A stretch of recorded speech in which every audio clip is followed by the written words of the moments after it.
High সবাইকে। তো দেখতে পাচ্ছ রেডি হয়ে বেরিয়ে গেছি আমরা, আর যাচ্ছিলাম আমরা রিসেপশন পার্টিতে। আর এই ভিডিও ক্লিপটা তোমরা আগেই দেখে নিয়েছো। হ্যাঁ, এটা ছিল আমার একটা মামার রিসেপশন পার্টি।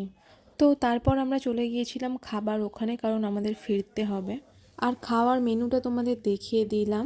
মেনুতে ছিল এগ ডেভিল, নান বাটোরা, চানা মশলা, সাদা ভাত, ডাল, আলুর চিপস, কাতলা কালিয়া, স্যালাড, বাসন্তী পোলাও, মাটন বা চিকেন কষা, চাটনি, পাঁপড়, দই, সন্দেশ, রসগোল্লা, পান মশলা। আর খাবারগুলো খুব ভালো টেস্ট ছিল। আর আমার তো বাসন্তী পোলাও সাথে মটন কষা থাকলে আর কিছুই চাই না। তো তোমাদের কার কার এই কম্বিনেশনটা ভালো লাগে কমেন্ট করে জানিও। তো খাওয়া দাওয়া করে আমরা বেরিয়ে পড়েছিলাম, কারণ অনেকটা ফিরতে হবে। আর ফেরার সময় মহা বিপদে পড়া গেল। এতটাই কুয়াশা হয়েছিল যে এক হাত দূর থেকে দেখা যাচ্ছিল না। তো অনেক সাবধানে গাড়ি চালিয়ে বাড়ি ফিরতে হয়েছিল।